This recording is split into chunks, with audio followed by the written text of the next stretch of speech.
baseball, and by golly, we're glad to have you aboard. Woodrow comes in with a 6-10 record, and the Tigers from Shady Spring are 11-9. And we're getting ready for our pregame show now. Maris Lowery is alongside, and as always, we start off with an interview with the Flying Eagles head man, Mark Daniels. So, gentlemen, take it away. Thank you very much, Bill. As you mentioned, it's going to be a very cold night here at Flying Eagle Park as the Flying Eagles take on Shady Spring. Last week, Beckley was scheduled to play the Tigers, and the game got postponed. As a matter of fact, they haven't played in a week. So, what have you been doing for the last week? Well, we gave them a couple of days off.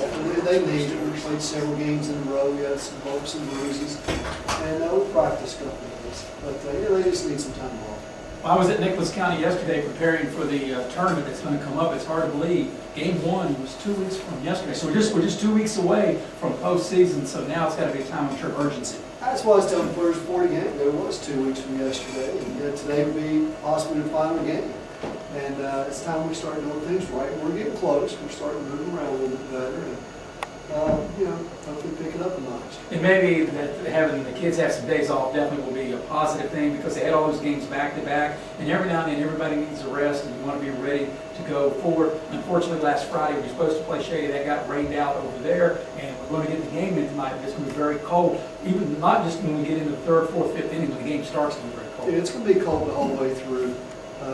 We told them important to keep loose in between innings. Just if you're not starting, you need to be doing something in between innings. You never know when you're going to be called. You need to pop any muscles or get hurt because you are so close to tournament time. Hunter Cline gets the ball to start tonight. You have a pitch count on him because of the weather? Not really. It's just more about location, how he is. Hunter's usually good for about 85 pitches, and he starts getting up a little bit.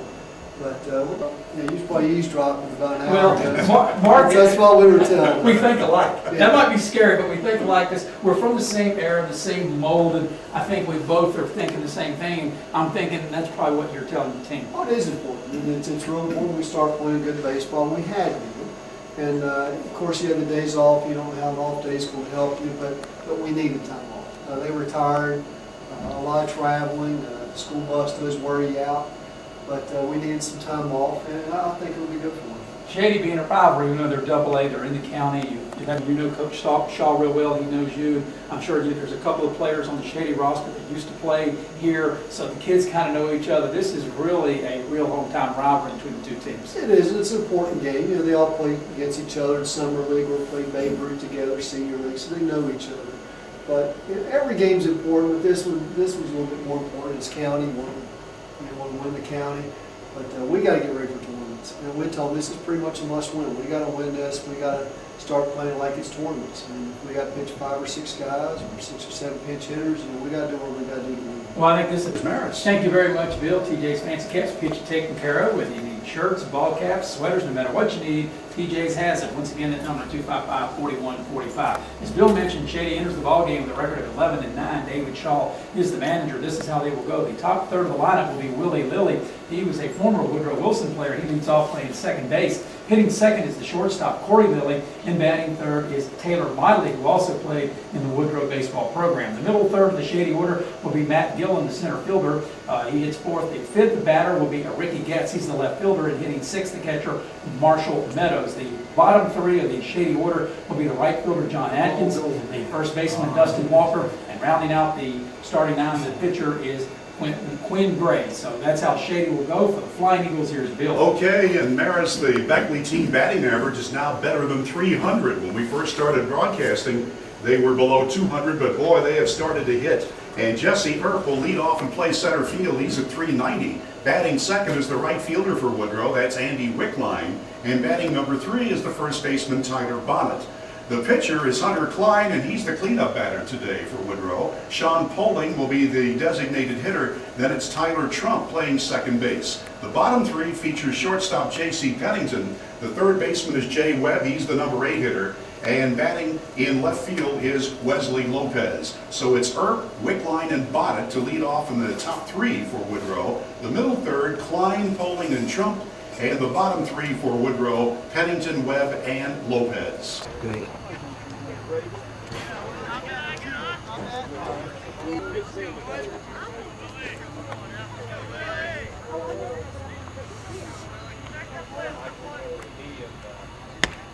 Hey, not bad, not bad.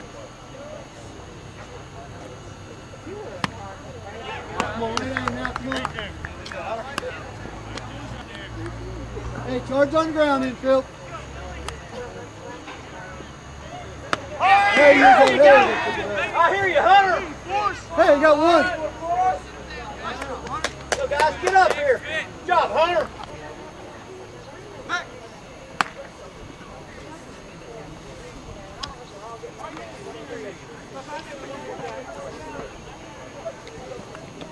Hey, it's turn one, guys.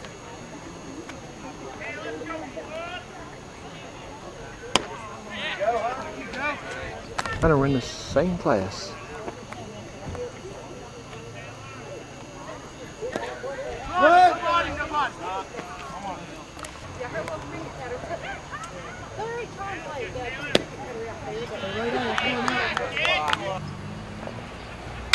Up! Out of play, hold it, out of play. No. Come on, Corey, stick that pitch, come on. Stick it. Right aim, 4-4, come on. Going. Come on, Corey. Ah, come on. Go, Hunter. Pitch, bud. Come on, guys, let's go. Pitch. All right, get your sign straight.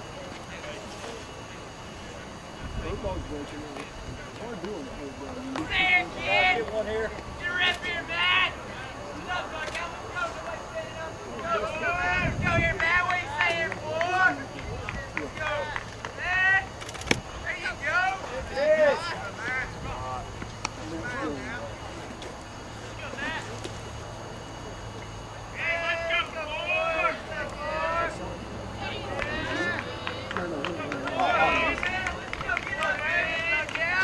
Yes, he did. Ace with the back to throws up. Good job. Wonder why that are not Where's your announcing first? their names.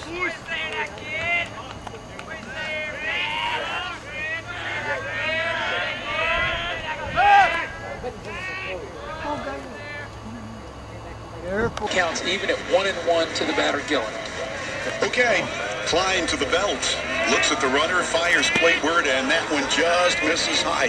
He threw an off-speed pitch, and he's been throwing. Yo, guys, right here now.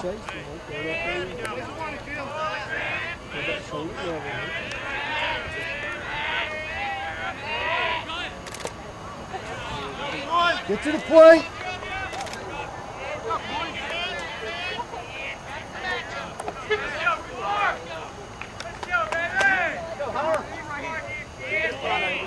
Hey, right at him, Forrest. Come on.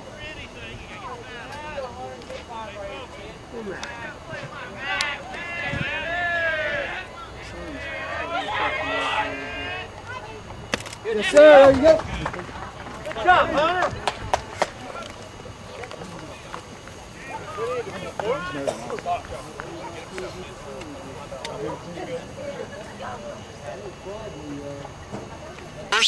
And here come Flying Eagles. Yeah, Earp's been a solid performer offensively for the Flying Eagles. He took a pretty good cut at that one and missed it. He's in the hole. He's Earp 0-1. Andy Wickline on deck for Beckley. Here comes the next pitch. There's a swing and a fly ball to left field. Left fielder on his horse gets, and it is just out of his reach in foul territory at the fence. Down right in 380 to dead center. In fact, the 340 down the right is bigger than in PNC Park in Pittsburgh. There you go. You were there to see it. All right, Gray is in the windup, and here's the pitch, a swing and a foul straight back, and so the count remains 0-2 on Jesse Earp. I said bigger, actually longer distance is what I really mean. He knew what you meant. Well, I know, but I got to clarify that. And actually, I'm not so sure. I think it's a little further in center field in PNC Park, but down the lines here, it's further down the lines here, down right and left field than it is in PNC Park. And plenty of foul territory, just a ton of foul room. Here comes the next pitch, outside, 1 ball and 2 strikes to Jesse Earp. As we told you, Earp has really done a nice job in getting that batting average up. 390 is the average now, to be followed by the very hot Andy Wickline, who really has been scorching the baseball. Ready again. Here comes Quinn Gray's pitch. Outside, 2 balls and 2 strikes. Looking at that catcher's mask for the Shady Spring Tiger backstop Marshall Meadows. looks more like a hockey mask. Yeah, your favorite sport, the National Hockey League. Oh, boy. Yeah, you've been on the power play. Yeah. Ready again. Gray into the windup. There's a swing and a line drive over the second baseman. That's a hit into right field. That was a solid single by Jesse Earp. After he had a 0-2 count on him, he worked the count even, and then Earp with a nice line drive base hit. And so the leadoff batter is on first for Woodrow. And here comes Andy Wickline. And that's a great piece of hitting by Jesse Earp. And as I mentioned, he's been really good offensively. Actually, he's been good all the way around, but he's at the plate. That's why obviously he's in that leadoff spot he can get on. But he went right with the pitch, a line drive right over the second baseman, Willy Lilly's head, out into right field for a leadoff single here in the bottom of the first inning. Andy Wickline, left-handed batter against the right-handed pitcher Quinn Gray, is ready. And boy, he has been super hot with the stick. Here comes the first pitch, a swing and a miss. Boy, he had that one measured, and boy, that pitch was just right down the middle. 4 home runs, 21 RBIs, and a .482 average for Wickline. That's tops on the Beckley team in all 3 categories. Yeah, good contact hitter, obviously, with that average, and maybe got a play here, maybe hit and run, maybe hit behind the runner. Let's see what they do. Great pitching. Outside, 1 ball, 1 strike, and the throw down to second, but the runner stays put. Well, he started to go. Looked like maybe they had a hit and run on, and then right there about halfway, Earp put on the brakes and came back. The pitch was outside, and Wickline did a good job, not to be fooled by that pitch way out of the strike zone. There's a dark cloud over the middle of the ballpark, but the rest of the field is bathed in bright sunshine, but boy, the wind is swirling. The runner moves. He's on his way to second. There's a swing by Wickline, and it is fouled straight back, and so the runner's got to retreat to first. 1 ball, 2 strikes. Nobody out for Beckley in the bottom of the first. Earp is on first, and there's no score. And I like how Beckley being very aggressive. Like I said, you've got a good runner at first. You got good speed in Earp, a good contact hitter, and Wickline at the plate. Now with 1 and 2, Wickline will have to protect the plate and protect the runner at first. Quinn Gray gets the sign from Marshall Meadows. Looks at the runner and fires over there, but Earp was only 2 or 3 steps away from the bag, and he is safely back. So the Flying Eagles and the Shady Spring Tigers, they were to have played a few days ago, but the weatherman took care of that one. They're going to try to make it up, but we're not sure that'll happen. This one's high, and again, the runner fakes going to second. In talking to David Shaw, he said, yeah, we want to play Beckley again, but he said, both teams play almost every day here as we come down to the late stages of the regular season. Yeah, Bill, I don't see how they can get it in. Just looking here, not less, Beckley does after Friday. Actually, no, Beckley's tied up. I don't see him getting it in. 2 balls, 2 strikes, nobody out, runner at first for Woodrow. Swing and a miss. And Wickline is a strikeout victim, and he is unhappy with himself. He flips that back in the air as he treads back toward the dugout. Maris, speaking of the bat, John Daniel, the assistant Woodrow Wilson baseball coach and the dad to the head man, Mark Daniel, had a big bag of something. I'm not sure what you would call it, but he put it in the microwave, and after he took it out, he said, this is to warm the bats. I had not seen that. Here comes the pitch to the next batter up there. That's a ball. Meantime, the runner Earp steals second, and the throw down there is not in time. Tyler Bonnet, the Beckley first baseman, no homers, 8 runs batted in, and his average is .313. Should he get on, Hunter Cline will follow him. You thought he was going to feed you something to go along with Bellacino's when he was putting something in the microwave, didn't you? And I was thinking about that. Put that Bellacino's in there. Keep it nice and hot. Ready again. Gray to the belt, looks at the runner at second, fires play where there's a swing and a foul. Into the street to my left, out of play. So Tyler Bonnet, good-looking left-handed batter for the Beckley team. Bats number 3 in the order. 1 ball, 1 strike, 1 out, and 1 on in inning 1. Flying Eagles, we've got 3 games to broadcast this week here at Flying Eagle Park. We'll be back here tomorrow and the following evening. And ready again is Quinn Gray pitching, swing, and a little looping liner. That's going to make it into the outfield. And meantime, the Beckley runner Earp is on his horse, coming to the plate, and he will make it standing. So the Flying Eagles score first. Woodrow leads 1-0 on an RBI single to left center by Tyler Bonnet. You got to like the hitting by Bonnet. He didn't hit it hard, but he went with the pitch. He was able to go the opposite way. Earp with good speed. He had to make sure that the ball was going to fall because it looped right over the shortstop's head. Earp with good speed, able to score easily. And as you mentioned, Bill, Beckley's up 1-0. So with Bonnet, the runner, here comes Hunter Cline. Now he'll step in from the right-hand side of the plate. And Cline really has been hitting a cover off the ball. He's got 2 homers, 14 runs batted in. His average is at .431. Teammate on first, 1 away, and here's the first pitch, a swing, and a 3-hopper to short.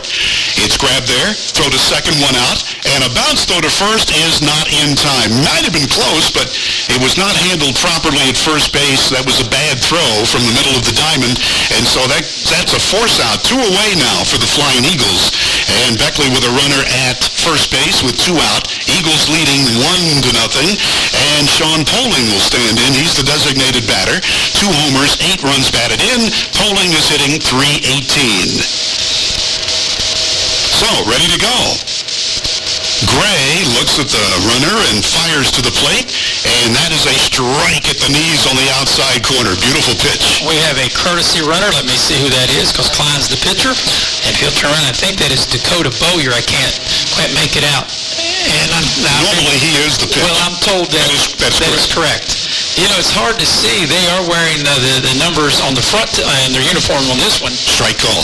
Tonight, you know, they have a set of uniforms where they don't have a number on the front, just a number on the back, but they do have it on the front, but it's so small, and he was right in front of the first baseman. I couldn't tell, but that is Dakota Bowyer, the courtesy runner for Hunter Cline at first. Runner at first. 0-2 is the count on Sean Poling. Right-handed batter against the right-handed pitcher. That one's high. And meantime, the runner is on his horse going to second, and he is out of there. So that'll take care of Beckley in the first inning as the courtesy runner is out. Here in the top half of the second inning, it'll be Getz, Meadows, and Atkins. The first 3 due up. Here's Bill.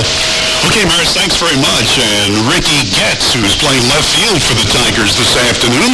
1 home run, a .321 average. Left-handed batter against the right-handed pitcher, Hunter Cline.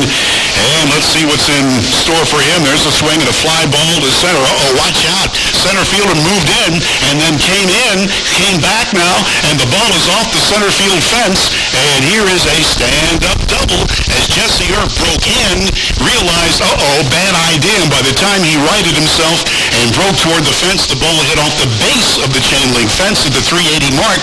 And that'll be a stand-up double for Ricky Getz on the first pitch. Yeah, Earp looked like he misjudged it. He came way in on it. I think if he would have actually judged it correctly from the beginning, he probably would have caught that ball, but he came in way too soon and too fast and misjudged it, and the ball goes over his head, as you mentioned, Bill, and hit the base, the bottom of the fence out there in center field for a stand-up double to lead off the second inning. And a throw over to second that gets through, and that's going to go into center field, and so Getz will motor into third. So there is a Beckley error, the first of the afternoon. Runner at third base with nobody out as Marshall Meadows steps in. Yeah, climbed through a 1-hopper to second base and got into center field, and Getz is able to easily move over to third, so the leadoff double, and now at Beckley era, there's a runner at third, Getz, with nobody out. Actually, Shady trying to tie the game. It's 1-0 Beckley as Meadows is the hitter.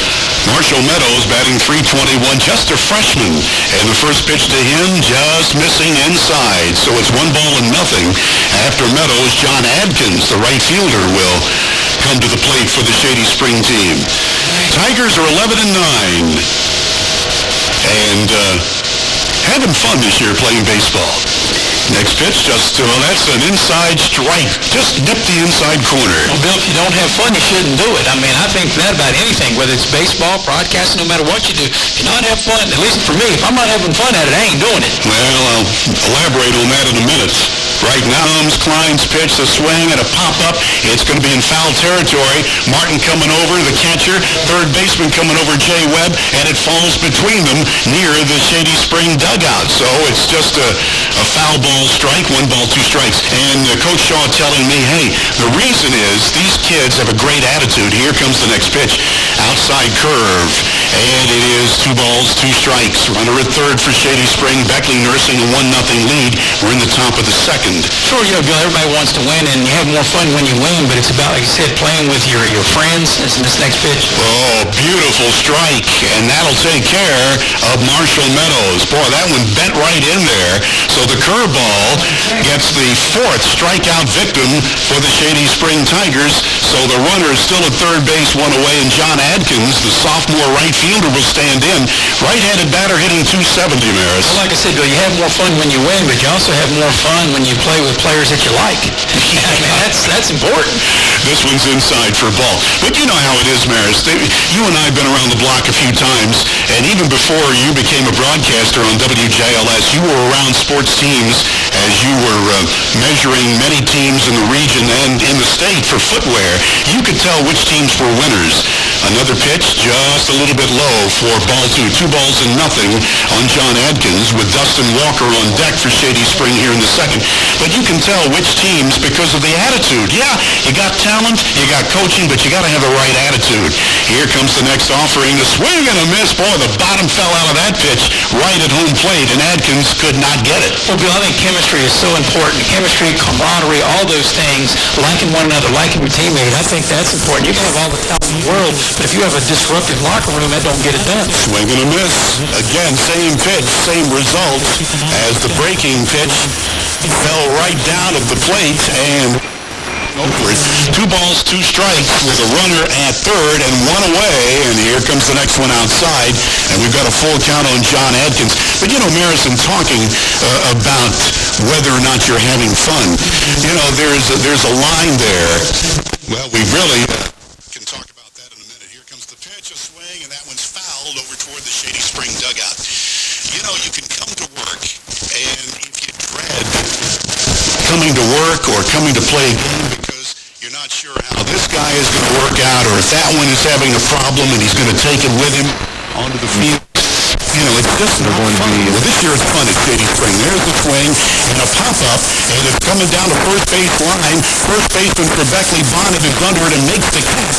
And that's the second out. The runner has to stay at third base. So Adkins pops up to the first baseman, threw away, and here comes Dustin Walker for Shady Spring. And Bill, I agree, that locker room stuff is so important. I mean, you know, we hear it all the time. You know, you can tear down in a day or two what took Fielder 10 years to build. I mean, you build relations and this and that, and you get the wrong guy in the locker room or whatever the case, wrong gal, whatever the case may be, whatever the sport may be, and you don't want someone who's detrimental to the team.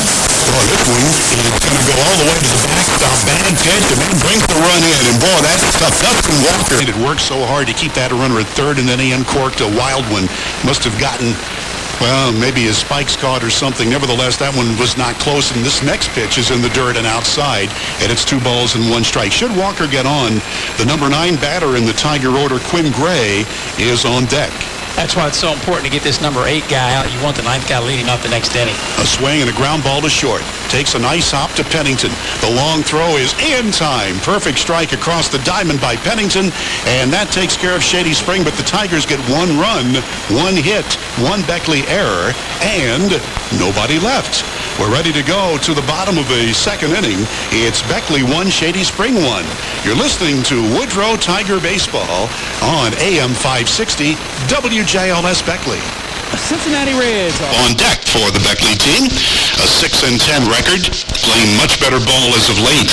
And ready again is Quinn Gray into the windup, and this pitch is a strike call at the knees and on the outside corner. And Maris, we've said this many times, if you as a pitcher are able to hit that pitch on a regular basis, you'll wind up in the Hall of Fame. Oh, yeah. That pitch on the outside corner, and you can put it there. You're right. You're going to be tough. Gray pitching again, and that one's a bit high, and it's 1 ball and 2 strikes on Sean Poling. Well, Bill, in this day and time, and not just now, but in years ago, you've got to have location. You just can't overpower people anymore and just try to throw the ball by them. You've got to be able to locate the ball in the corners and, you know, be able to work your way across the plate. Gray pitching, swinging, and Poling lofting this one into short left field, and it's going to fall in. It's over the top of the shortstop's head and just in front of the left fielder, and so Getz couldn't get it. Neither could Willy Lilly for Shady's defense. And so Poling gets Beckley's 3rd hit of the afternoon, and so the leadoff man is on first. Here comes Tyler Trump, the Beckley second baseman. No home runs, 4 runs batted in, and his average is .294. So for the second inning in a row, Beckley has the leadoff man aboard. Let's see if we'll have a sacrifice here. Trump, pretty good bunter. Let's see what this Shady thinks of bunts on going to be the play. Bringing in the third baseman, Motley on the grass. And the first pitch is at the knees for a strike call, and he did not turn around to bunt. So as of right now, Trump swinging away. Teammate at first baseman standing on the base, and now he'll take a 2-step lead. Gray has the sign in from Marshall Meadows, And here comes the pitch. And that just misses outside. 1 ball, 1 strike, nobody out, and Sean Poling leading off in the Beckley second inning with a single, and he's on first. Yeah, it looks like Trump is going to swing away. I thought maybe they might have a play on for him to bunt him over, but at least right now he's going to swing away. Yeah, you're right. The third baseman was creeping in, and he's doing that again, playing on the grass. Another pitch by Gray, a swing, and that one's lofted into the outfield. The left fielder is on his horse, and he's got it. So that is out number 1 as Trump flies to left field. 1 away, runner at first in a 1-1 game, and J.C. Pennington playing shortstop this evening for Woodrow. 1 home run, 7 runs batted in, and his average is .229. One thing about J.C., his average has been up and down. He went from 170 to 220, back to 200 to 250. That's one thing that he's got to be more consistent at is hitting the ball. Let's see if he can come up with a big hit here. Left-handed batter against the right-handed pitcher, and he's swinging and missing. Boy, had the high hard one there, and Pennington swinging through it. After Pennington, Jay Webb on deck for the Beckley team. 1-1 game here in the bottom of the second inning on a football weather kind of afternoon. This one is inside, and it's 1 ball, 1 strike, 1 out, 1 on, 1-1 game. You know, with the runner of good speed Poling at first, may have a play here to have Pennington perhaps, pull the ball and maybe hit behind the runner. We were telling you that Beckley will be here at home tomorrow and the next day. Another pitch, swing, and a foul, and that's going down the left field line. Left fielder on his horse, and it is over the fence, but foul. And, in fact, almost hit a vehicle that was driving on the near side street. Yeah, there was a pickup truck going by there, and I bet he might be carrying that baseball. One time a guy told me the longest home run ever hit, yeah, I'm sure you've heard this story many times, was down there at Raleigh. Said a guy hit a home run, went all the way to Baltimore, hit a home run, went in the coal truck. It was a freight train. Yeah, and took it all the way to the Chesapeake line, all the way to Baltimore. Yes. Longest home run ever hit. Absolutely. Here's a swing and a line drive. That's fair. Just over the first base bag. That's going to be extra bases for Pennington. No, he's going to hold up as the ball quickly comes into the infield. And meantime, the Beckley base runner, Poling, makes it around to third base. Oh, that was a screeching line drive just over the bag, and somehow the right fielder Adkins got to that ball very quickly, holding Pennington to a single. Yeah, but just as I called, that's a hit all the way that Pennington was going to pull the ball, and that's what he did. He pulled that ball right down the line. That ball had some smoke on it. Good piece of hitting by J.C. Pennington to put runners at the corners with only 1 out, and Jay Webb will now be the batter. And again, a great play by John Adkins, the right fielder for Shady Spring. Had he not gotten to that ball very quickly, that would have produced a run. As it is, the Eagles have runners at first and third, 1 away, and Jay Webb at the bat, the third baseman for Woodrow. No homers, 3 runs batted in, and he's hitting .200. Wears number 1 on his white home uniform with the maroon helmet, maroon numerals and trim, and Gray pitching to him outside for a ball. Meantime, Beckley runner stealing second uncontested, so Pennington is perched on second. Poling is on third, and the count is 1 ball and no strikes to Jay Webb. Yeah, and only 1 out, so now 2 runners in scoring position as J.C. Pennington still second without even a throw, no attempt. So, like I said, ducks on the pond here for Jay Webb. Great pitching. That one's inside for ball 2. Wesley Lopez is on deck. Jay Webb, the third baseman, with first base open, trying to get on board any way he can. We've got a 1-1 game here in the bottom of the second inning at Flying Eagle Park. As we told you, Beckley will be here tomorrow against Huntington. We'll broadcast that game. Meantime, Shady Spring will be playing tomorrow against Wyoming East. This ball gets away from the catcher, and meantime, the runner is going to score. So the Flying Eagles lead 2-1, and the other base runner, Pennington, winds up at third base. Bill, I think that's a pass ball. I think that goes on to catcher Meadows, because at the last minute, Jay Webb, he was squaring the butt, and I think Meadows took his eye off the ball because the ball was right there and went right between his legs to the backstop. So a run scores to give Beckley a 2-1 lead, and also Pennington moves from second to third. I agree with you. So the freshman catcher for the Tigers couldn't handle that pitch. And here comes the next one. That's in the dirt. And the catcher didn't realize that it popped into his glove. Meantime, the runner winds up at first. And Meadows, a little befuddled there, looked in his glove and said, "What do I have here?" And it's a good thing it was there, because the runner at third base, Pennington, would have scored had that gotten past the catcher. As it turns out, he didn't. So, runners on the corners. One away for the Flying Eagles, and Woodrow ahead 2-1. And here comes Wes Lopez, the left fielder for Beckley, right-handed batter, no homers, 2 RBIs, and he's hitting 161. Yeah, that could have been a ploy by the catcher Meadows to try to fake out Pennington, act like that he missed the ball, and maybe try to get Pennington to come home and then tag him. Throw over to first base, and Pennington is to belly-wop, or rather Webb is to belly-wop back into first base safely. Runners on the corners. And here comes the first pitch plateward to Wesley Lopez, number 9 batter in the Woodrow Wilson order. Eagles up 2-1, bottom of the second. Here we come. There's a swing and a miss, and the runner at first fakes and goes back to first base. Yeah, Webb went about halfway and he came back. Pennington, the runner at third, Beckley trying to maybe pull off a double steal here, sending Webb to second, and then maybe Pennington can break from third to come home. But Beckley leading in the game, 2-1, golden opportunity to add some more runs here. Lopez, the right-handed batter. Quinn Gray taking plenty of time between pitches. And now the batter steps out. Pat Forgill, the home plate umpire, calls time.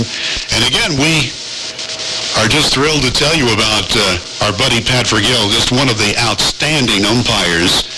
And not only because he calls a great game, but because he calls those strikes and balls so quickly. There's a strike right down the middle.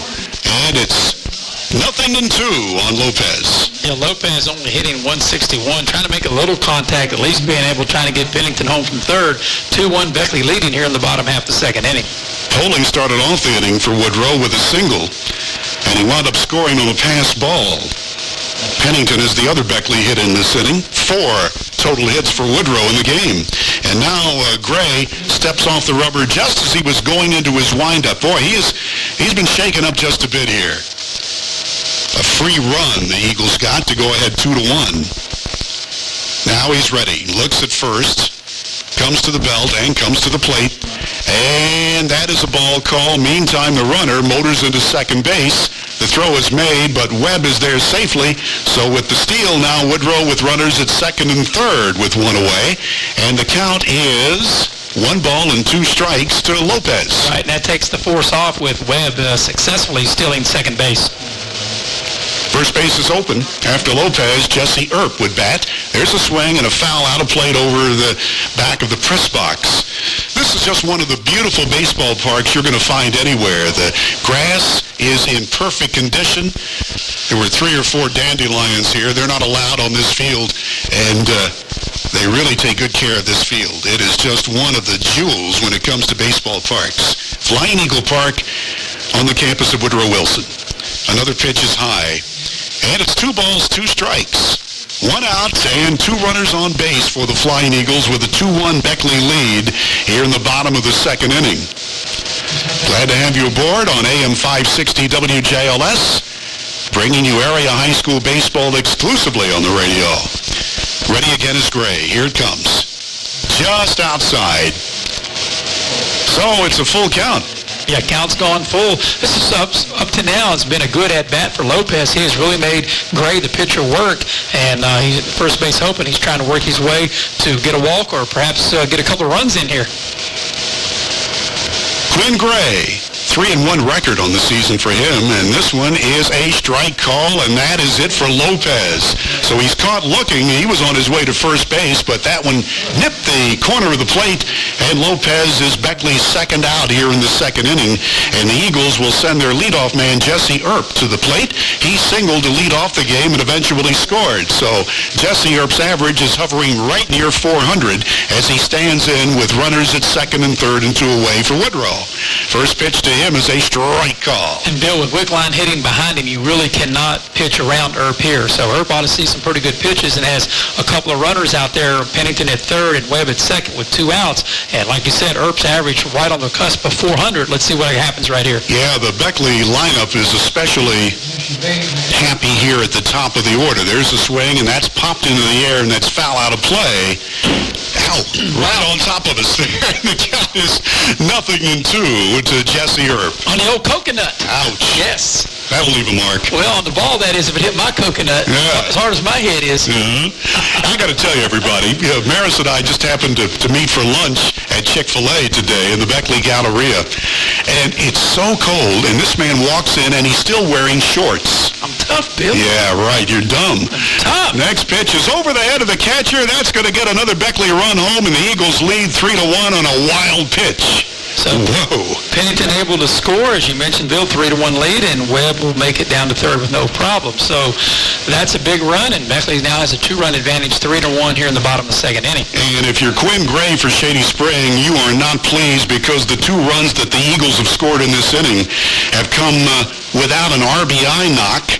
Poling scored on a pass ball, and Pennington has scored on a wild pitch. And the Flying Eagles with a 3-1 advantage here in the bottom of the second. Jesse Earp's count, 1 ball, 2 balls, and 2 strikes with 2 out.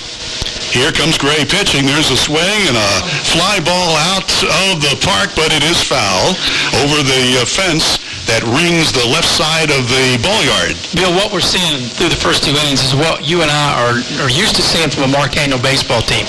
This is the way they've manufactured runs, like you said, the way they got a couple of runs without having an RBI. This is what we've seen up until, the last couple of years.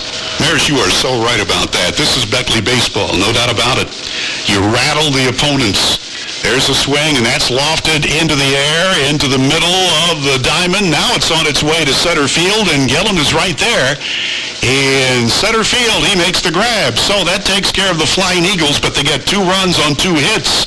And at the end of 2, it's Beckley 3, Shady Spring 1.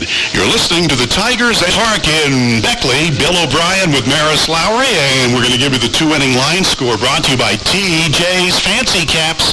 If you need anything to do with printing, screen printing, they can do it on caps, on shirts, on sweatshirts. They can make it happen. That's TJ's Fancy Caps at 255-4145. TJ's Fancy Caps. Beckley with 3 runs, 4 hits, and 1 error. Shady Spring, 1 run, 2 hits, and no errors.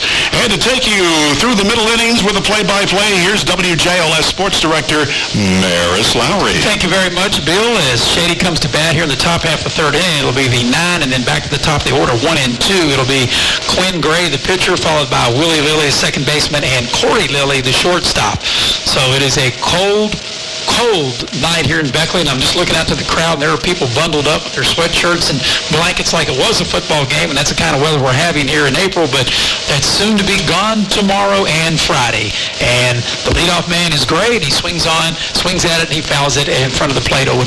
Boy, he had a big rip of that one. He looked like a home run hitter, but they've got him number 9 in the order, and I believe there's a reason for that. He's a good pitcher, but probably not one of your top hitters. In taking a look at the Shady Spring lineup, they've got a lot of guys smacking that ball over 300 and over 400. So Cline works out of the stretch even though nobody's on. And here comes the 0-1 pitch to Gray, and that's over for a called strike, and the count goes to 0-2. And Bill, that's why I said it was so important in the last inning that Beckley retired the 8th hitter, because you always want the 9th hitter to lead off any inning as much as you can, and that's the case here.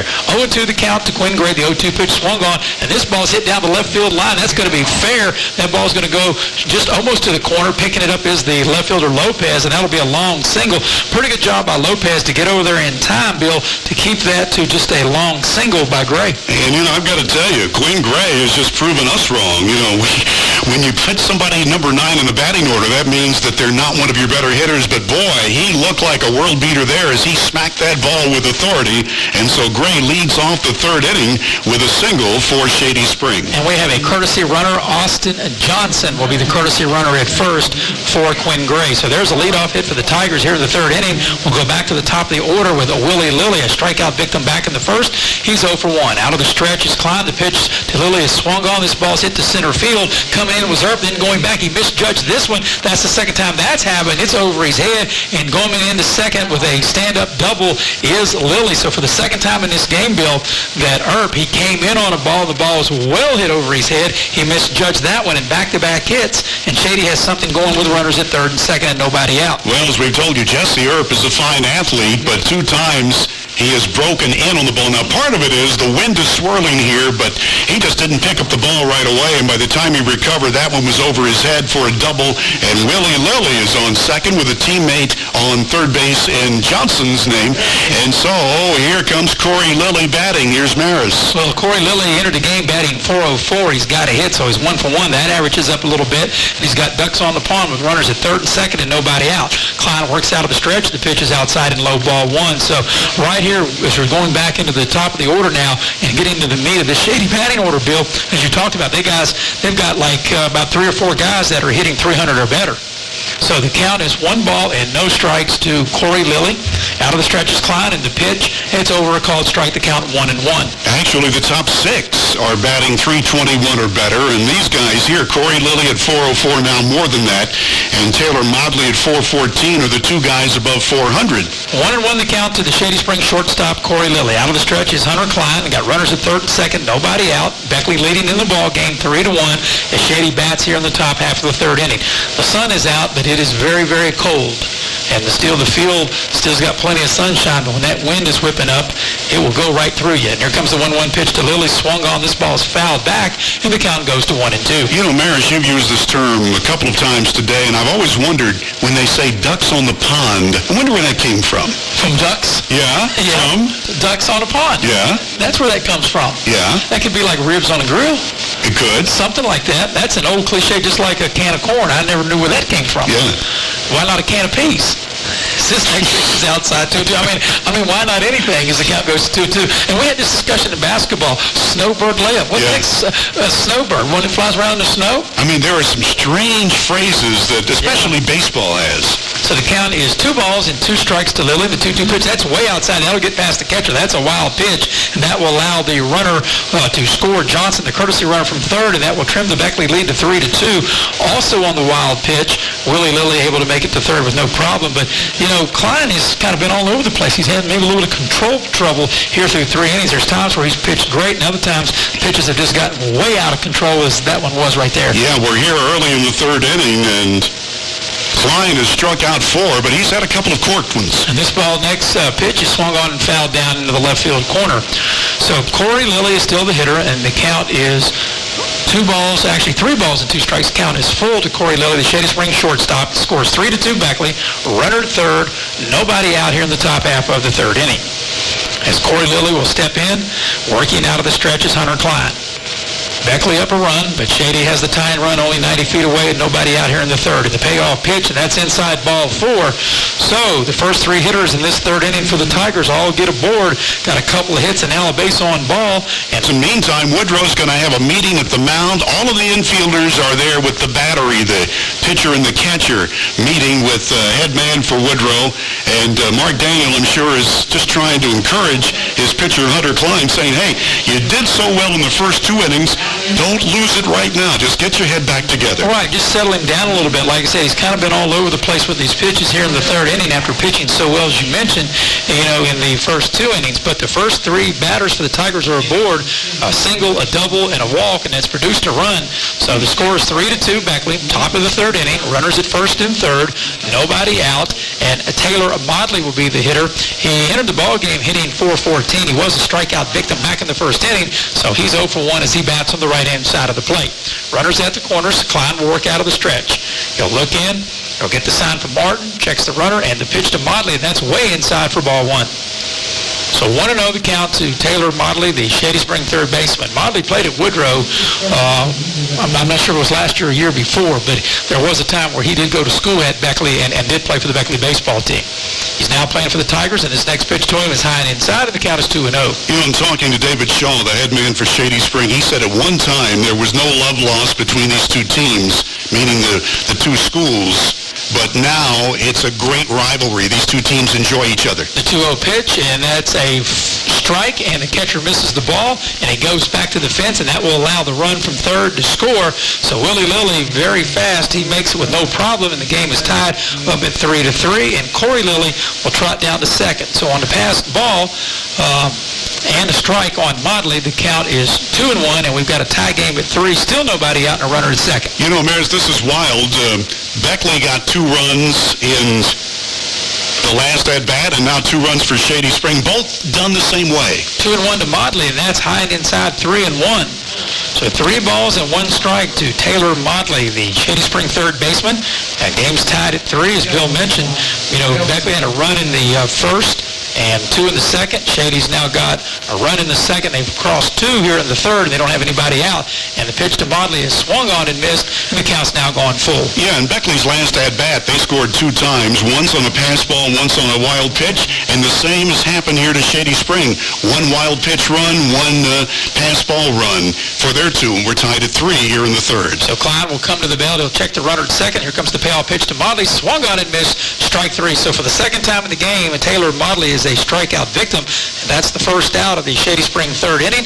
And with the runner at second and 1 out, Matt Gillum, who was a strikeout victim back in the first inning, he'll now be the hitter. That's 5 Ks for Hunter Cline, and as you say, Gillum struck out. He's the center fielder batting .350 coming into the ball game. So tied at 3, 1 out, runner at second, top of the third inning.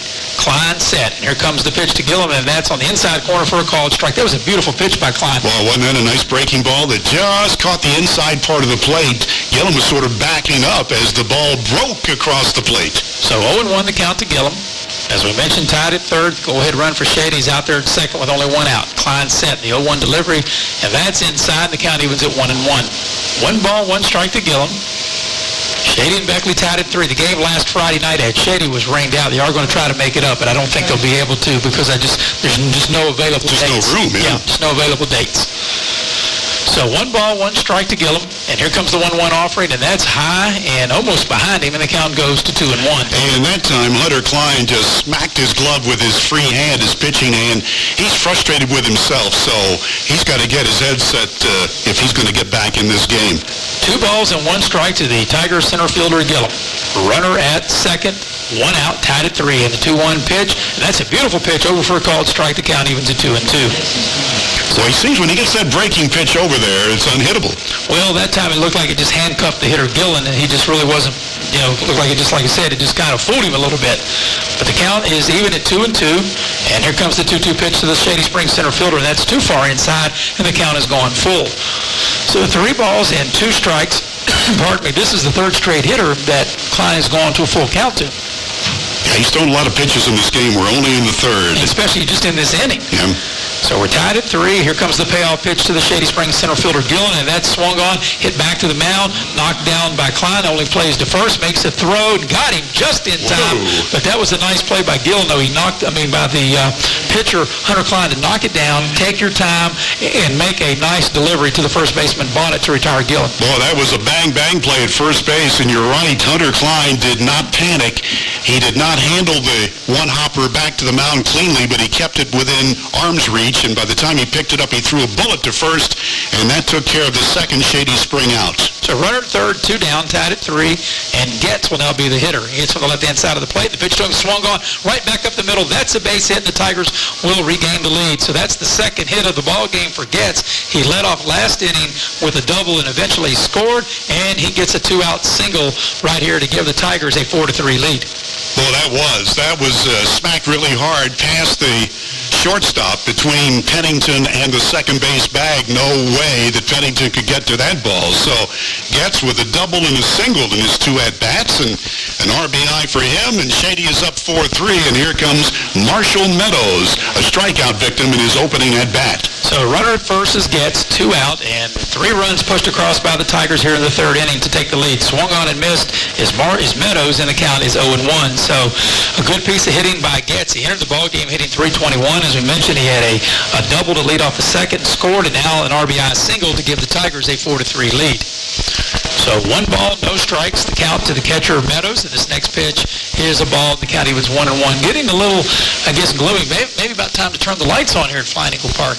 Getting a little cloudy. The sun's gone kind of behind those clouds as we're approaching 7:30 here in the area. 7:26 to be exact. The 1-1 pitch swung on. This is fouled down past the 3rd baseline, down past the Shady manager, David Shaw. Yeah, he made a try at it, but he couldn't get to it. By the way, I mentioned earlier that Shady plays tomorrow, and I'm not sure I finished my thought. The Tigers play at Wyoming East tomorrow. They've got an 11-9 record right now, a 4-3 lead for Shady. Count is 1-2 to Marshall Meadows, the Tiger catcher. The 1-2 pitch swung on and fouled back. He'll stay alive. Looked like he fouled the ball perhaps off of Corey Martin as Martin limps to get that ball. It looked like it hit Martin somewhere. I couldn't exactly tell where. Yeah, and that was a very high pitch. That was up at the helmets, but Marshall Meadows had determined he was going to swing at that pitch. He's batting .321, just a freshman, and so obviously he's got a good future. So the count is 1-2, 2 outs, a runner at second, 3 runs in, and this pitch almost hit him, and it's 2-2. That's really what you call backing him off the plate. Boy, he had to duck and backpedal at the same time. So 2 balls and 2 strikes to Marshall Meadows, the Shady Spring catcher. If he keeps things alive, John Atkins would be next. 3 runs pushed across here in the 3rd inning. Shady's regained the lead at 4-3. This next pitch swung on and missed strike 3. That ends the inning, but damage was done. 3 runs pushed across on a couple of hits, actually 3 hits, and in the middle of the 3rd, it's Shady 4, Beckley 3. This is Flying Eagle Baseball at AM 560 WJLS. Now it rallies the Mushroom Swiss. Yes, the Flying Eagles come to hit with Andy Wickline hitting from the left-hand side of the plate. And actually, when I said a strikeout victim, a rare strikeout victim. Yeah, that's right. Because he doesn't strike out very much. I'll tell you, I've got every stat you could ever want. As he leads off, hitting from the left-hand side of the plate. On the mound is Gray, and the first pitch to Wickline in the bottom half of the 3rd inning. Swung on, it's hit the opposite way. It's hit out into left, turned to left fielder once, going back, and it's over his head, up against the wall. This will be a double for Wickline. What a lot of power and a good piece of hitting to hit the ball the other way and to turn the left fielder gets. He was turned every which way but loose. It's off the wall, and that's a good start to the Beckley 3rd inning. Andy Wickline, before he struck out in the 1st inning, had struck out only 3 other times the entire season, and he makes up for it right now with a crisp leadoff double for the Flying Eagles. So leading off the bottom of the 3rd inning, as you mentioned, with a double with Wickline, and now the hitter will be Bonnet. And the first pitch to him is swung on. That's back up the middle. Will get through. No good job by the second baseman to knock it down. It's a hopper to first, and he's safe. And I think that's a hit. That ball was smoked back up the middle. It was a good job by Willy Lilly to get to the ball, but now Beckley's got something going with runners at 1st and 3rd and nobody out. That would have been an exceptional play had they been able to make it. As you said, Lilly got to the ball, but he was on his way. His momentum had him carried towards second base. He was able to get off a throw, and it just, well, it killed several worms on its way to first base. There was no way he could get anything on that throw, and Bonnet beat it out, and indeed, that's a hit all the way. Yeah, that ball was smoked back up the middle. So runners at the corner, Wickline at 3rd, Bonnet at 1st, nobody out, and Hunter Cline will now be the hitter. Cline hits from the right-hand side of the plate. Beckley down a run, 4-3. They've got 2 on and nobody out. Batting here in the bottom half of the 3rd inning. From the right-hand side is Cline, and out of the stretch is Gray. And here comes the first pitch to Cline, and that's in the dirt for ball 1. 1 ball, no strikes to the Flying Eagle pitcher, Hunter Cline. Cline batting .431 before his at-bat in the 1st inning. That was a fielder's choice out, but he's got power. So runners at the corners, nobody out. An opportunity for Beckley to try to regain the lead here as the Flying Eagles trail 4-3, batting in the home half of the 3rd inning. And the 1-0 pitch to Cline on its way. Swung on. This ball's hit to the shortstop, perhaps 2. There's the lead man at first. The relay, it's a double play. The pitcher's best friend, but Wickline will score to tie the game 4-4. So Shady will take that any time. They'll take 2 outs to give up a run, and what potentially could have been a big inning, now 1 run in, but 2 outs and nobody aboard. We're tied at 4. There is no RBI on that play on a DP, but the main thing is the Eagles have tied the score at 4. So Sean Poling will now be the hitter as he hits from the right-hand side of the plate, tied at 4, 2 outs, nobody aboard. Beckley batting here in the bottom half of the 3rd inning. Gray is set, and the pitch to Poling, and that's outside ball 1. So Bill, what could have been a golden opportunity, a nice opposite field double by Wickline, and then a solid infield single by Bonnet could have potentially been a big inning. Flying was only able to get 1 run thus far out of that. As we're tied at 4, it's been a very interesting ball game, very entertaining game. And this next pitch to Poling is over for a called strike, and the count evens at 1-1. If Poling can keep the inning alive, Tyler Trump would be next. So tied at 4. There are 2 out, nobody aboard. Beckley batting here in the home half of the 3rd inning. From the right-hand side is Poling. Gray is set. He gets the sign from Meadows, and he rocks and deals the 1-1 offering to Poling. And that's a little low. The count goes to 2-1.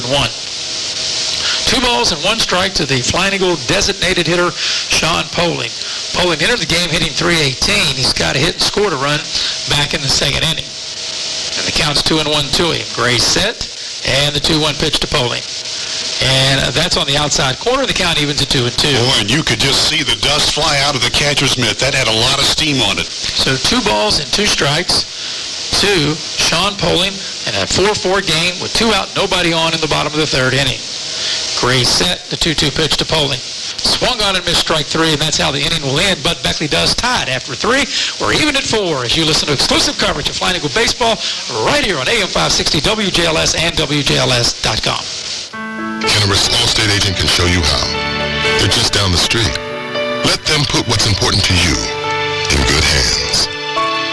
Call Mike Richmond today at 304-252-8646. You're in good hands with Allstate and Mike Richmond as your agent. Call Mike Richmond today at 304-252-8646 and let those good hands go to work for you. That's Mike Richmond agent at 304-252-8646.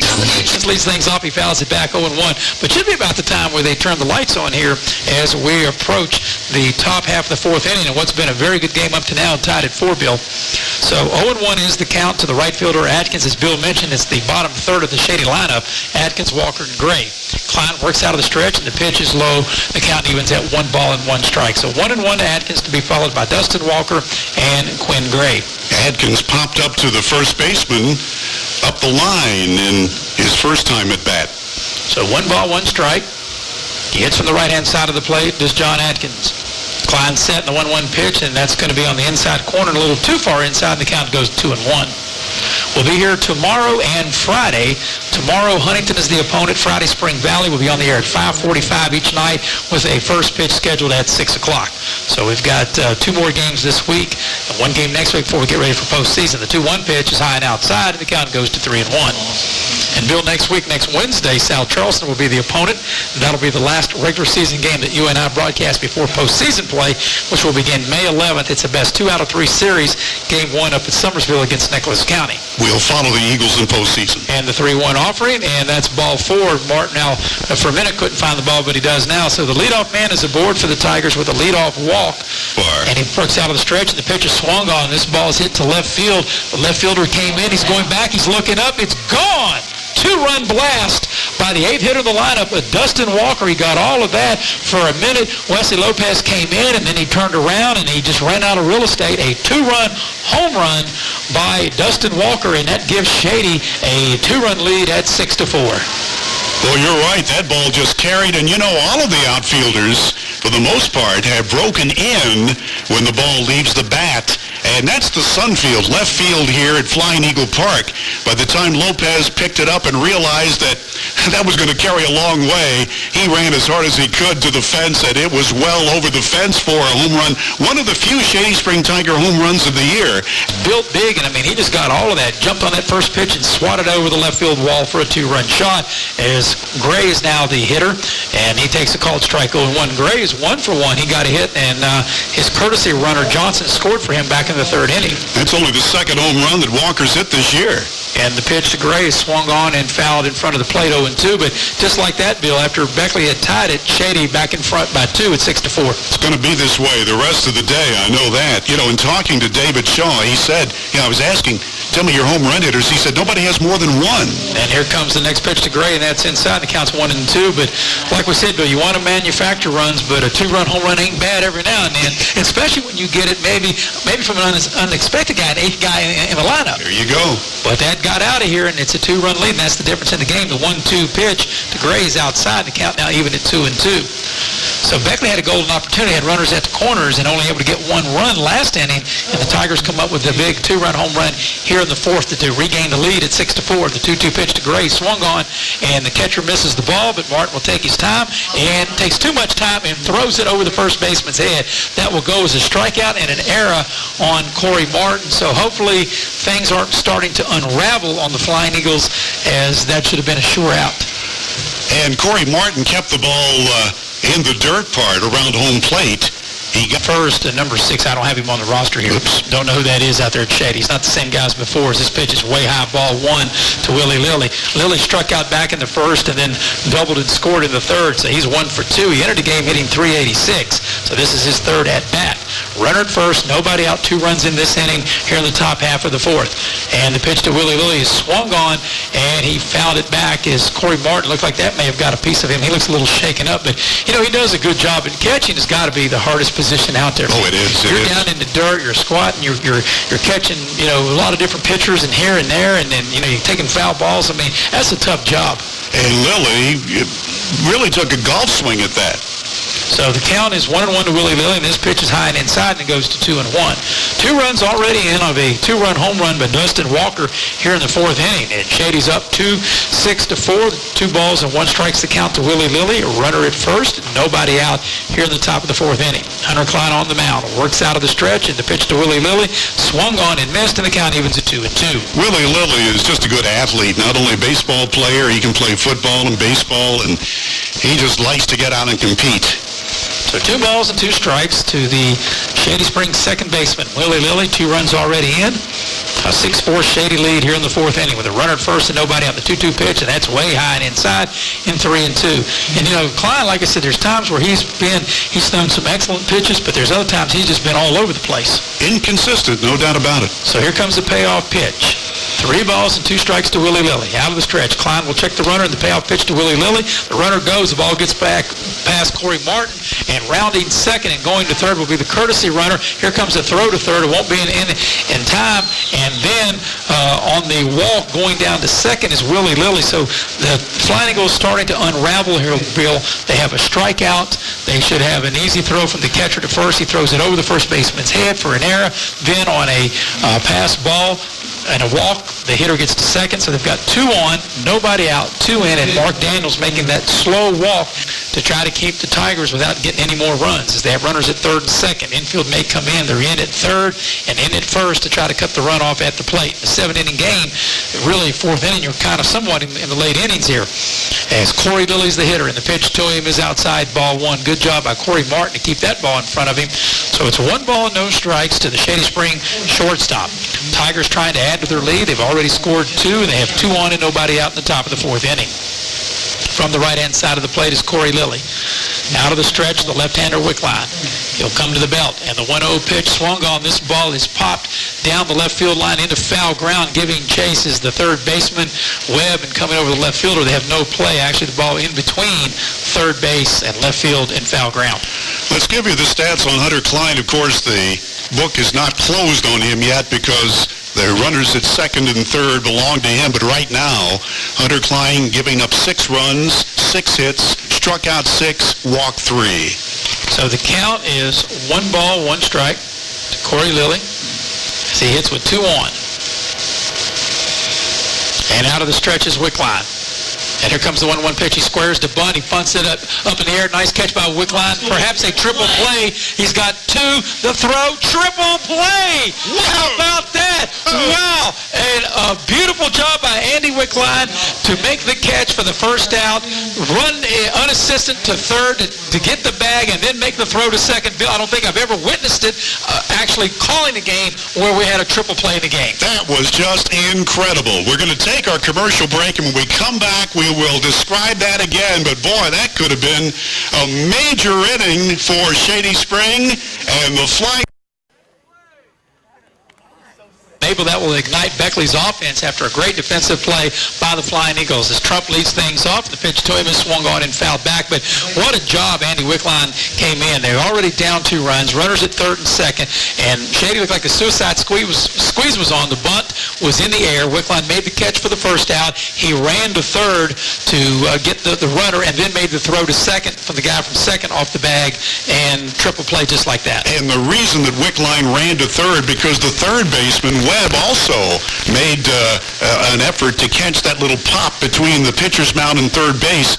Wickline made the play and then ran to third. He immediately knew what he had to do. Here comes the 0-1 offering to Trump, and it swung on and hit in foul ground, popped up. The catcher giving chase, comes over and makes the catch right in front of the Beckley dugout. So a good job by the catcher, Marshall Meadows, and we've seen him on replays or things like that. But first time I've actually witnessed a triple play as Pennington swings through it and misses the count, so 1-1.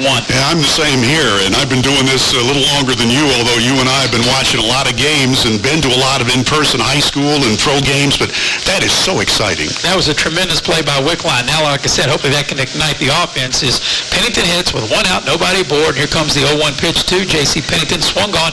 It's 1 hopper to the first baseman. Unassisted to the bag will go Walker for the second out of the inning. So just like that, 2 up and 2 down, and Jay Webb will now be the hitter in the Beckley bottom of the 4th inning. Beckley down in the game 6-4.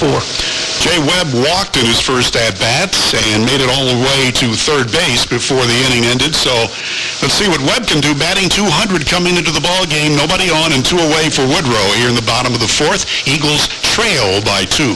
The lights are now coming on here at Flying Eagle Park. Sun pretty much down as the pitch is a called strike. 0-1 to Jay Webb. Webb is the 8th hitter in the lineup. If he can keep things alive, Wesley Lopez would be next. But Beckley down in the game, 6-4. This has been quite a game. Even without that triple play, it's been an exciting game. That just added that much more to it. Yeah, back and forth. Both teams have really come from behind.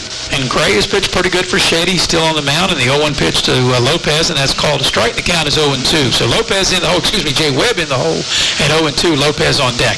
Gotta like this crowd, too. They came bundled up. They've got their football gear out there, and we got a lot of attendance here today. Bill, speaking of football, we're not that far away from it. I mean, as we look at Van Meter Stadium, right across campus here, we're not that far away from June practices. This pitch is low in the dirt. You know, they get those 3 weeks in June, and then the first Monday of August, ready for football, and we're not that far away from it. I know you've seen John Lilly. I've not seen him since football season. Whenever I ran into him, he always knew the number of days until practice, and I know he knows that right now. He's probably listening tonight. 1-2 the count to Webb as he hits from the right-hand side of the plate with 2 out, nobody aboard. Beckley down 2 runs. And the 1-2 pitch swung on. Powell right back here to us. So the count is 1-2 as Webb hanging in there. Beckley down 6-4. But boy, that last inning, a beautiful triple play by Andy Wickline, who really made it happen. And like I said, I've never actually witnessed one. That's the first time I've ever seen one in person. And even for me, that almost put me speechless, believe it or not. Wow. Right. Wow, that was quite a play. The defensive play of the year. Yes. And here comes the 1-2 pitch, and that will miss on the outside corner, and the count evens at 2-2 to Jay Webb. So Beckley down in the game, 6-4. Shady has scored in every inning except for the first. They got 1 in the second, 3 in the third, 2 in the fourth. Beckley has pushed across the run in each of the first and the third and 2 in the second. And it's a 6-4 Shady lead with 2 out and nobody on here in the bottom half of the 4th inning. The count's 2-2 to Webb, and Gray takes too much time. So backing out of the box is Webb. Where's Joe West when you need him? Look, he this game up. It's cold out there. Of course, you and I don't feel it with all my hot air. It's warm up here. And we didn't even open the windows here in the press box. It's that cold. So here comes the 2-2 pitch to Jay Webb. On its way, and this ball is hit, and it's popped up in foul ground. Giving chase is the catcher. He'll run out of room, and that'll make it into the stands, and we'll do it again. But Jay Webb doing a good job. He's hanging in there and making the pitcher work. And, you know, Bill, I've got to believe on a cold night like this, you know, obviously you don't want to throw as many pitches as Gray's been throwing. And that's one thing, too, with Cline. Cline had to throw a lot of pitches through 3 innings, or a little more than 3 innings. And you've got to really give credit to Wickline, who came in cold in relief and made it happen. So 2 out, nobody on. Beckley down 6-4. Counts 2-2 to the Flying Eagle third baseman Jay Webb. And Gray is set. Here comes the 2-2 pitch to Webb, and that's high for ball 3, so the count's gone full. If Webb can keep it alive, the number 9 hitter, Wesley Lopez, would be next. 3-2 the count to Webb. As we mentioned, Webb drew a walk his first time up in the second inning. Webb entered the ball game hitting an even 200 with no home runs and 3 runs driven in. Just trying to get aboard. When you're down, you just need base runners however you can get on. And here comes the payoff pitch to Webb, and it's swung on, and that ball is a fair ball down the line, down past the third baseman into left field, and Jay Webb will round second. He'll make his way to second base standing. So there's a 2-out double by Webb. So a little 2-out lightning perhaps, and the hitter now will be Lopez as he will hit with Webb at second and 2 down. Well, he smacked that ball, Webb did, and he was going to second all the way and had no trouble getting there. So Wes Lopez, the number 9 batter in the Woodrow scheme of things, comes in, no homers, 2 RBIs, a 161 average. He struck out in his only other at-bat. So the Flying Eagles put the tying run at the plate. So Lopez hits on the right-hand side of the plate, and out of the stretch is Quinn Gray will work for Shady. And this pitch is on the inside corner. Nice pitch for a called strike. The count is 0-1 to Lopez. But that was a good piece of hitting by Jay Webb as that ball was smacked right down the third base line. And I mean, just inside the bag, just fair down into the left field corner. Yeah, he smoked it. So 0-1 is the count to Lopez. He hits from the right-hand side of the plate. And here comes the 0-1 offering to him. And that's over for a called strike, and the count is 0-2. So no balls and 2 strikes to Wesley Lopez, the Flying Eagle left fielder. Should Lopez keep it alive, we'll go back to the top of the order with Earp to hit next. Willy Lilly has sort of been sneaking in there from his second base position to the second base bag, and he's ready now to take a pitch. The 0-2 pitch, and that's high for ball one. 1-2 to Lopez. Well, if Lopez is, you're right, Willy Lilly is so much close to the bag, there's a big gap between first and second. If he can hit the other way, even a routine ground ball should be through for a hit. Well, Lilly was standing on the bag defensively, and Gray didn't see him. That would have been a pickoff. So here comes the 1-2. Now Gray sees him, and he back to the bag goes Webb, so Gray gets off the rubber. So, when you're pitching to the number 9 hitter and there's 2 outs, you think you wouldn't even worry about the runner. You just concentrate on trying to get the hitter, especially when you're ahead in the count as Gray is at 1-2. And here comes the 1-2 pitch to Lopez. And that's on the corner for a called strike 3. So Beckley gets a hit. They leave a runner after 4. Shady up 2, 6-4. Exclusive coverage of Flying Eagle Baseball right here on AM 560 WJLS and AM 560 WJLS.com. Watch the Tigers bat here in the top of the 5th inning. And this is one of those games when you get these two schools together. In Maris, I had a chance, again, as I mentioned, to have a long conversation with the head man for Shady Springs baseball program, David Shaw. And, he was talking about, he said, forget about AAA versus AA. And you and I have talked about this over the years. He said, when you've got a AA team in baseball, you probably got one flamethrower. AAA probably has 2 or 3. That's the only difference. You just got to do the basics. And he said, we feel at Shady Spring we're doing that now, and they're ready to play ball. And here's Maris. Thank you, Bill. Taylor Motley will lead things off. He's the 3rd hitter in the lineup. It'll be the 3, 4, and 5 hitters due up for Shady in the 5th inning. Now, Wickline's pitch to Motley's over a called strike. Taylor Motley, Matt Gillen, and Ricky Getz, the first 3 batters here for Shady in the top of the 5th inning. The Tigers in front, 6-4. Wickline in relief of Hunter Cline. Wickline, a left-handed pitcher, and here comes the 0-1 pitch, and that's high, 1 ball, 1 strike. The one thing I like about Wickline, like I said, he gets in a groove. He works very quick. I'm just looking around. That triple play that ended Shady Springs' last inning, I don't think was recorded by either of the 2 TV stations. The 1-1 pitch is swung on. There's a little foul drifting down the right field line into the Beckley bullpen. No one will get to that, and the count goes to 1-2. Taylor Motley, he struck out both times. He entered the ball game hitting .414, struck out in the 1st and struck out in the 3rd, so he's 0 for 2 as he hits here against Andy Wickline, and the count is 1-2 to him. The lights are on here at Flying Eagle Park, as it is a cold evening in Beckley, but tomorrow things are going to change. Yeah, it's going to be much warmer. And then on Friday, even warmer than that. Hot past 80. As this pitch is swung on and fouled back, so we'll do it again. 1-2 to the Shady Spring 3rd baseman, Taylor Motley. Neil Lacey, who is taping this game, he's down by the Beckley dugout, and he's listening to us, and he's put on his WVU parka. So he's got like 5 layers of clothing on there now. He looks like a big canary. He's all decked out in yellow. I wonder if he heard that. Yes, he did. Yes, he's giving the thumbs up. Yeah. Is that what finger that was? I'm not sure which digit he was holding up. As the 1-2 pitch is in the dirt, and it counts even to 2-2. So he got the triple play then. Yeah, he did. I told you, when Neil Lacey shows up, man, things happen. And John Daniel, of course, tapes all of the games here in the press box, Beckley assistant coach. So, yeah, there is a record of that triple play. So 2 balls and 2 strikes to Taylor Motley, the Shady Spring 3rd baseman, leading things off here in the top of the 5th inning. The 2-2 pitch, beautiful pitch by Wickline on the corner, called strike 3, and for the 3rd time, Taylor Motley is a strikeout victim, so he's the first out of the Shady 5th inning, and Matt Gillen will now be the hitter.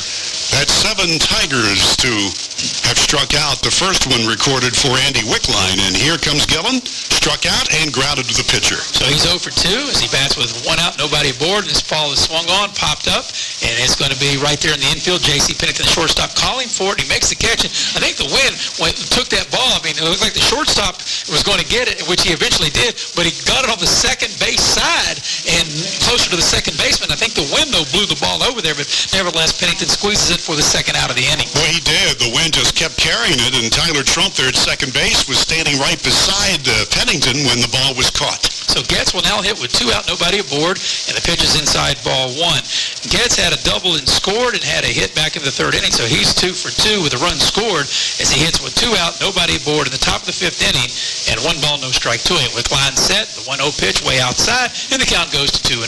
Left-handed batter against a left-handed pitcher with Shady leading 6-4. We're in the top of the 5th inning here at Flying Eagle Park. We'll be back here tomorrow. What time is our airtime tomorrow? 5:45 tomorrow and Fridays. Wickline set in the 2-0 pitch, and that's outside for ball 3. So we'll be on the air 5:45 tomorrow against Huntington, 5:45 on Friday against Spring Valley, 6 o'clock, first pitch scheduled both tomorrow and on Friday. And the 3-0 pitch, and that is ball 4. So with 2 outs, gets stretch. He'll check the runner. Now the hitter will step out of the batter's box. Meadows start first. And here's the pitch to Meadows, and that's over for a called strike, 0-1. Nice pitch that time by Andy Wickline. In case you missed it, Wickline had a tremendous triple play. And one, like I said, Bill, in all my years of watching and broadcasting, I've never actually seen a triple play live until tonight. And that was a thing of beauty. But right now, the Flying Eagles need another stop, and they need some runs, and they got to get out of this inning first, as this next pitch is in the dirt, 1-1. There are 2 outs, runner at first, and Shady batting here at the top of the 5th inning, and the Tigers up 2 at 6-4. And we'll do the legal part here. Station identification. This is AM 560 WJLS Beckley. Here's a snap throw to first, but the runner is back. 1 ball, 1 strike to Marshall Meadows. 2 out, runner at first. 6-4, the Tigers leading the Flying Eagles. Wickline in relief of Hunter Cline. Wickline to the belt. And here comes the 1-1 pitch, and it's swung on and missed, and the count goes to 1-2 on Meadows. So 1 ball, 2 strikes on Marshall Meadows. If Meadows can keep things alive, Atkins would be next.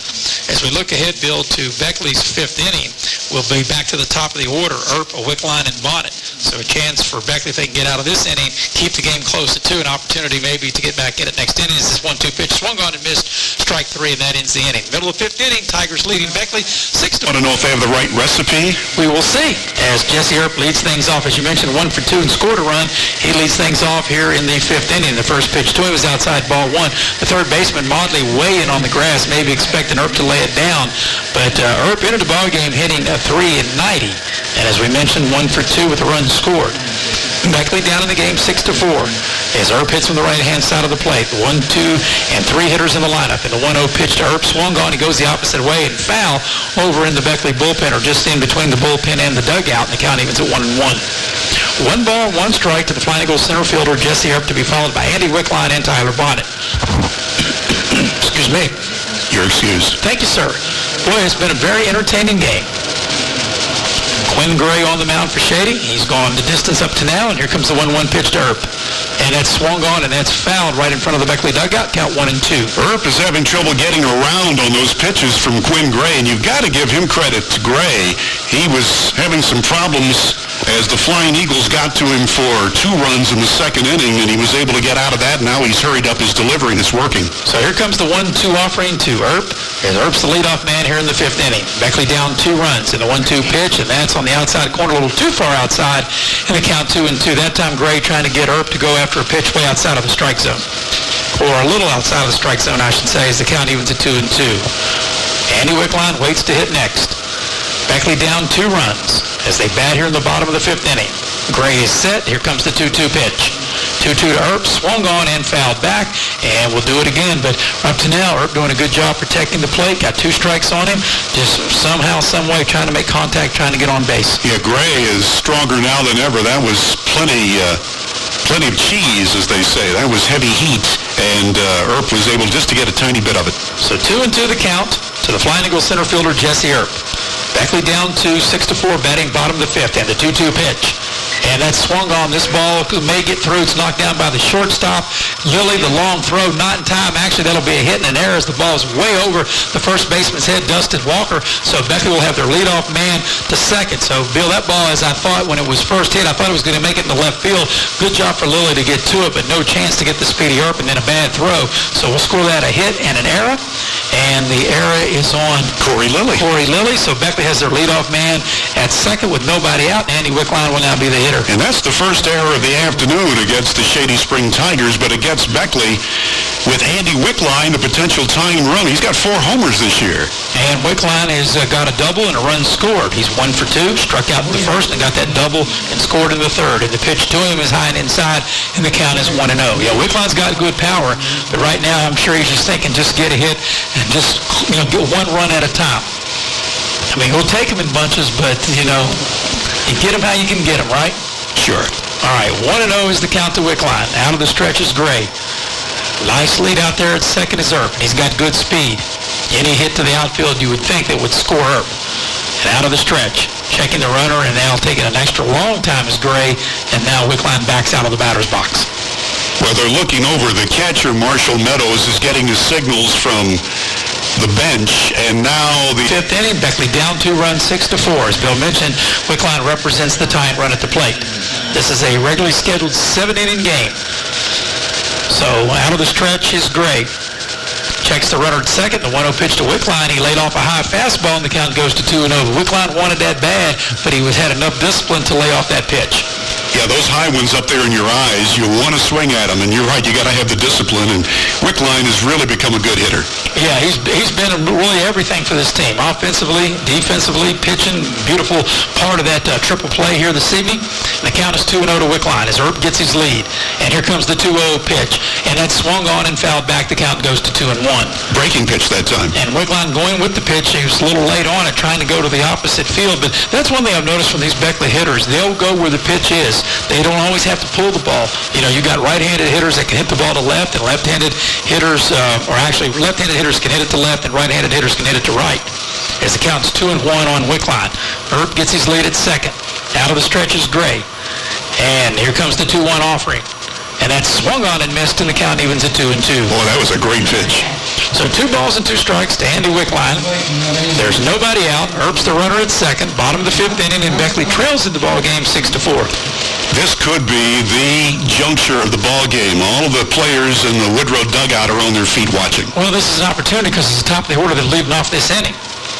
Here's an opportunity to at least try to get the game even. 2-2 coming. And the 2-2 pitch on its way. Swung on and fouled back. We'll do it again. Came right here to the press box. So 2 balls and 2 strikes to Andy Wickline. As we mentioned, Earp's the runner at second. Earp got a single and then moved to second on the throw on the air. It was an infield hit, and he beat it out. And it was a error on the Shady shortstop, Lilly.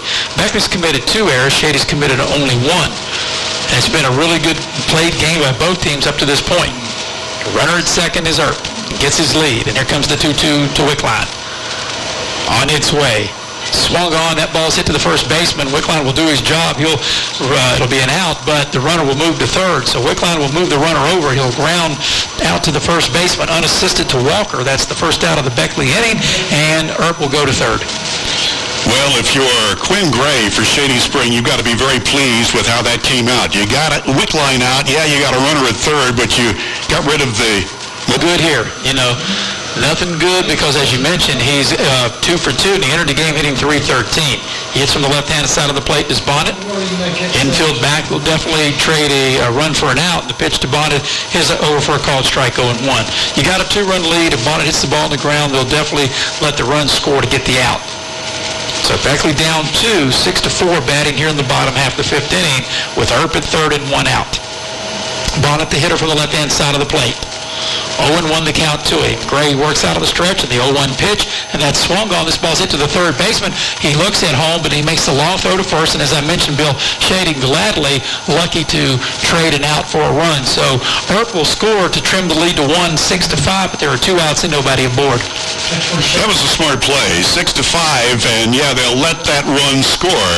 Bonnet gets his second RBI of the day, and there are 2 away and nobody on for Woodrow. So Mayola will hit here because Cline was removed from the game, so Mayola will hit in Cline's spot, and it's his first opportunity to hit here in the game, and the first pitch to him is over for a called strike. So 2 out, nobody aboard. Beckley down 6-5, and it will be Mayola the hitter now. 0-1 the count to him. And Gray is set. Looks in, he gets the sign from Meadows, and here comes the 0-1 offering. And this ball swung on and missed, and the count is 0-2 to Mayola. Joe Mayola is still waiting for his first hit this year. He's 0 for 11. He has scored 1 run in limited duty. So 0-2 the count to Mayola. Shady up 6-5. Beckley batting here in the bottom half of the 5th inning of a scheduled 7-inning game. Gray is set, and the 0-2 pitch to Mayola. And that's a little on the outside corner, a little too far outside, and the count goes to 1-2. So 1-2 the count to Mayola. He came in on the switch when Wickline went from right field to pitch. They took Cline out of the game, put Mayola in right field, so this is his first at-bat in the ball game here this evening. Beckley down a run 6-5, 1-2 the count to Mayola, 2 out, nobody on. And the 1-2 pitch swung on and fouled back. We'll do it again, count 1-2. Boy, we've had 3 or 4 ouches right back here. Yeah, right here. We are in the press box. We've got the best seats in the house, but thank goodness for that plexiglass. Yeah, we got the warmest seat in the house too. There's all this yakking I'm doing, all this hot air I'm brewing up over here. For once, I'm glad you're generating hot air.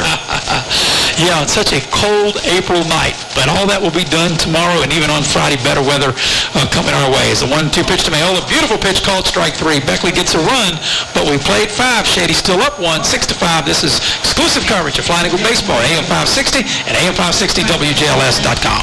Well, some banks need a major trouble and got a triple play out of the action. And so the Flying Eagles down by only 1 run right now. The first pitch is ball 1. John Adkins, right-handed batter against the left-handed offerings of Andy Wickline for Woodrow. There's a swing and a miss. 1 ball, 1 strike on the leadoff man for David Shaw's Shady Spring Tigers. As we mentioned, Shady Spring will start their postseason action in a week and a half. They're in a double elimination in the AA ranks in this area. Here comes the next Wickline pitch, a swing and a little dribbler foul over toward the Tiger dugout. Shady Spring will be in the same section with Greenbrier West and Oak Hill. All of the games will be played at Shady Springs Field, and as we mentioned, it's a double elimination. That's how they're going to play that AA section. Of course, Woodrow in AAA, they just got one opponent, and that's Nicholas County, and we'll broadcast those games. Here comes Wickline throwing again. There's a little nubber toward the pitcher. Scooped up by Wickline. He fires, and it is late. He did not pick it up cleanly. Now they're going to get the runner off the base. Is he safe or out? I think he's safe. Well, Bill, you know, if they turn towards second, he can be tagged and be out. But actually, I think that was a hit because it looked like by the time, as you mentioned, Wickline never fielded cleanly, but at least by the time that he threw it, it looked like that the runner already had, already was going to make it. I think that's an infield hit. I'm going to agree with you on that. So, had that been perfectly, Adkins is on the sack, and here comes Dustin Walker, who grounded out and hit a 2-run homer. So 1 for 2 for him, and the first pitch is inside for ball 1. Dustin Walker, a junior, 2 home runs now, and came in batting .254 on the season. He plays first base for Shady Spring. 6-5 Tiger advantage here late in the ball game. Another one in the dirt, 2 balls and nothing to Dustin Walker with Quinn Gray on deck. Shady Spring with a runner at first base, and boy, they play good ball here so far, and you got to give credit to the pitcher, Quinn Gray. He has really hung in there. Wickline to the belt and to the plate. There's a strike call. 2 balls and 1 strike to Dustin Walker. Adkins on first. We're in the 6th inning and a 6-5 lead for Shady Spring. This game is seesawed back and forth. Wickline again pitching. There's a swing, and that one is a miss. And Martin was able to hang on to it. 2 balls, 2 strikes. Runner at first base in the person of John Adkins. Dustin Walker, a stout right-handed batter. The golden blue. There's a swing, and he reaches out and knocks that one over the second baseman, and that's going to be at least a single. Everybody puts the brakes on, so he just reached out, Walker did, and just sort of guided that ball over Trump at second base. He had no chance to get it. It wound up into right center field, and so the first 2 have singled, and so close. You know, that first single by Adkins was knocked to the pitcher, and had it been cleanly fielded, might have been a different result. This one by Walker just a foot over the second baseman's head. Yeah, you know, Trump with the ladder might have a little... It's a strike call. And there is a... Do that, guys. Yeah, maybe they have stopped it now. Here's Wickline pitching. That's in the dirt. It gets through the catcher all the way to the chain link fence back here, and both runners will move up into scoring position. So now the Tiger team with runners at second and third, nobody out, and the count is 1 ball, 1 strike to Gray. Yeah, and I think that's a wild pitch, and right now Beckley probably going to have to bring their infield in, to try to cut off the run at the plate, but here's the bottom of the order giving Beckley some fits. Walker, he was the guy that hit the 2-run home run, and he got a hit in this inning. Like I said, this is the bottom third of the order, And actually, the bottom third has scored 3 of Shady's 6 runs. Here's Gray swinging through a high, hard one, and it's 1 ball and 2 strikes to Quinn Gray. So we told you he's 1 for 2 on this evening ball game. Shady Spring playing tomorrow, so does Beckley. We'll broadcast the Woodrow game here at Flying Eagle Park. That'll be a 6 o'clock start, 5:45 airtime. This one's popped in the air, and nobody can see where it is. It's onto the screen. Gray, the pitcher, number 9 batter in the order, is ready, and here's the pitch to him. Check swing, strike 3. Oh, that was a nasty pitch, and it caught the inside corner, and Gray is the first Shady Spring out here in the 6th. Yeah, big out where all you need is a guy to get on and a tying run coming to the plate. Next up, Willy Lilly, and the first pitch to him is in the dirt for ball 1. He struck out, he's doubled and scored, and he's walked. So 1 for 2 on the evening for Mr. Lilly. Came in batting .386.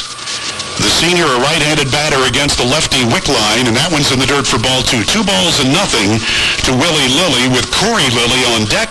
Shady up 6-5, and runners at second and third with 1 away. Bill, when you bring the infield in, it doubles the average of the hitter, so he's right at 400. He's almost like an 800 hitter with the infield in. There's a swing, and that one's fouled into the parking lot off to our right. As we mentioned, tomorrow, Beckley will play at 6 o'clock, 11/560 WJLS. Another pitch. A swing, that's to first. It's speared there, and that line drive is and out. So Lilly smacked that ball, but right into the hands of Beckley's Tyler Bonnet, and so an incredible triple play. Here's the first pitch to him. A bloop that goes right over the heart of the plate for strike 1 call. Corey 5 here in the top of the 6th. Another off-speed pitch. It goes right through the box. Wickline can't field it, and it winds up in center field, and that's going to drive in 2 runs. Ouch. Yeah, big 2-out hit that time by Corey Lilly, and that will extend the lead by Shady to 8-5. And you're right, that is ouch because there were 2 outs, but a good piece of hitting, and that gets the job done. 5 lead now for the Tigers. The next batter, Taylor Modley, was struck out all 3 times. So the guys at the bottom of the order, and that's a big key. Usually everybody's top or middle order is pretty good, but when you have the bottom can pick up the slack, that's a great job. Another pitch, a swing, and that's a 1-hopper to the pitcher. Wickline fires to first in time. Modley is history, but the Shady Spring Tigers score 2 runs on 2 hits, 1 left.